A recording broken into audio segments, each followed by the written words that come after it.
Interdependence. So what is interdependence and how is it growing? Well, interdependence simply means that all people rely or depend on each other. We can't exist without working together. Interdependence is growing because of a number of factors, including cultural diffusion and modernization. As we become increasingly dependent upon each other for goods and services, and as ideas are rapidly being exchanged via the internet and social media, we're coming into contact with people around the globe more often than ever before. All of this new contact and dependence sometimes leads to differing opinions by nations on how to best address world problems. An organization that was created following World War II in 1945, which deals with many of these issues stemming from interdependence, is the United Nations. Perhaps you're a member of our Model UN Club here at BHS. If so, then you know that Model UN is basically a huge role-playing game or exercise in which you get to look at and try to solve world problems by pretending to be another country. If you're not in Model UN, don't worry. I'm going to explain the United Nations today and the role that they play to ensure that our interdependence is as peaceful as possible. Of course, even the UN faces challenges in making this a reality. The United Nations was created at the end of the biggest conflict in world history, World War II. 51 nations of the world agreed to work together to address world problems and cooperate with one another to solve these issues. Today, there are 192 member nations. Nations that commit themselves to follow the Charter of the UN can join the organization. The UN recognizes that no nation can be successful in today's world by going it alone. The UN is made up of several bodies to help make all of this a reality. There is a General Assembly, which is headquartered in New York City. Each member country has representatives who can vote in the General Assembly on world issues.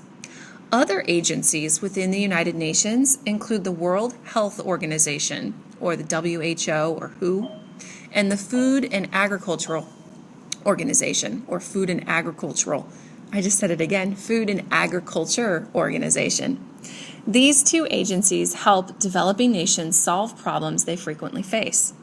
The UN is also made up of a Security Council, which is headquartered at the UN headquarters in New York City. The Security Council of the UN is made up of 15 member countries, 5 of whom are permanent. These permanent nations on the Security Council include the United States, Great Britain, France, Russia, and China. The other 10 members operate on a rotating basis from all over or from the other member nations.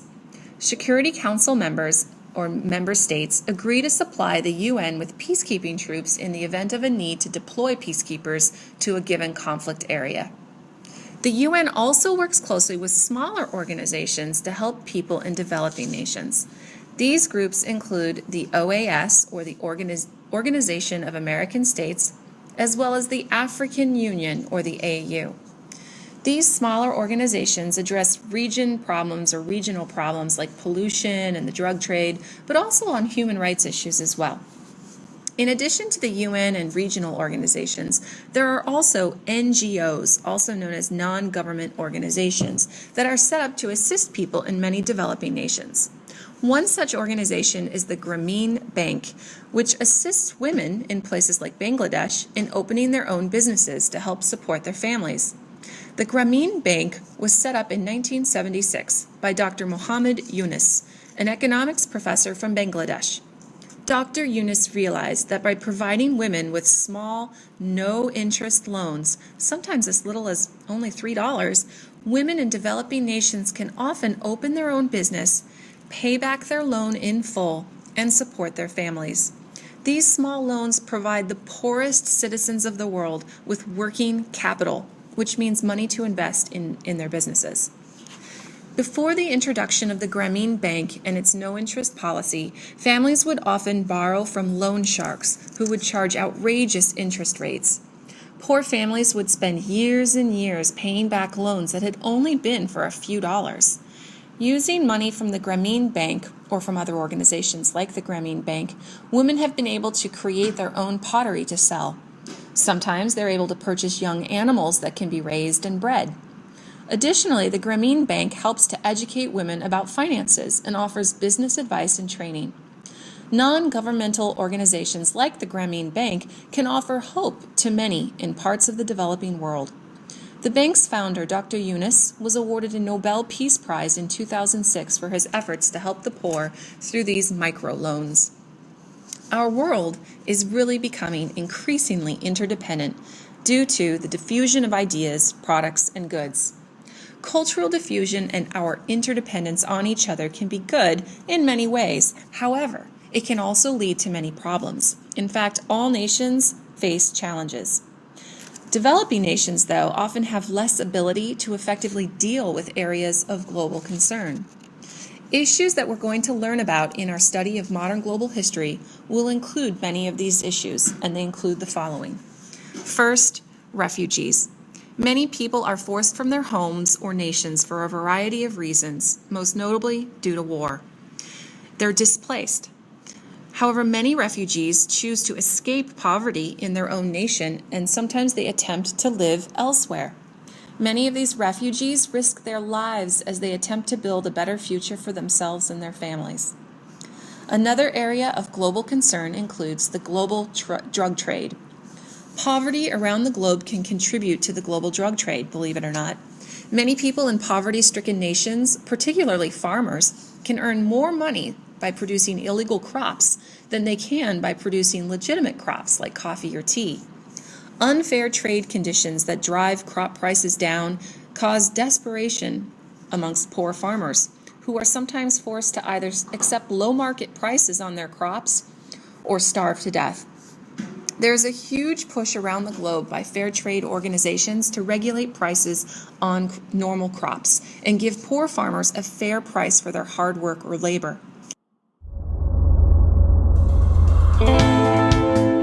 You know, it's strange, but the more stuff we get, the more entitled we feel. We become preoccupied, busy, driven people. We lose all sense of gratitude, and our generosity disappears. And we're reduced to being just consumers. We live in this system that ruthlessly targets us, that manipulates us, and before we know it, enslaves us.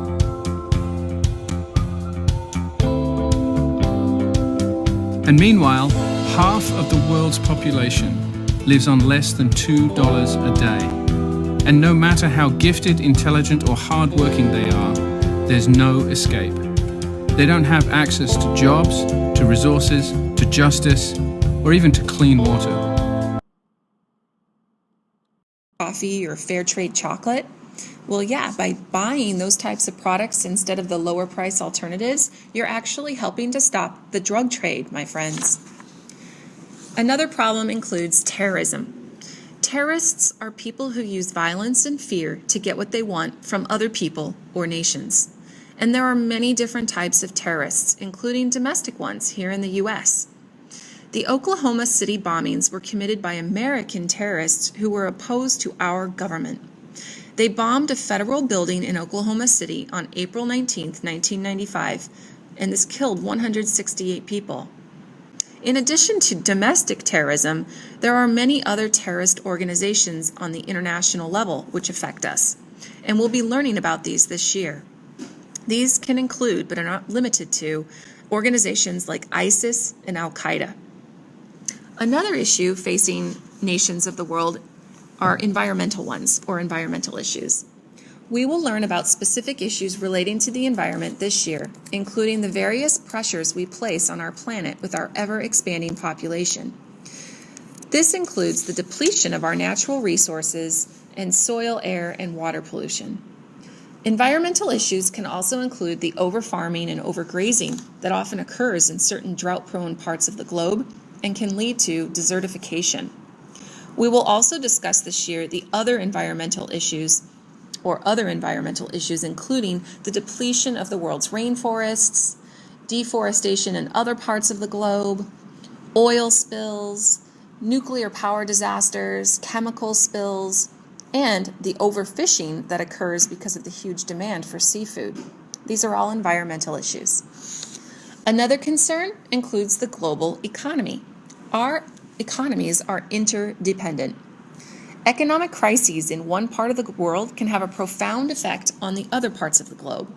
For example, the recent mortgage crisis in 2007 in the USA led to a massive recession and then depression around the globe, not just in our own nation. And that has a lot to do with the fact that we are economically interdependent. Another issue includes human rights.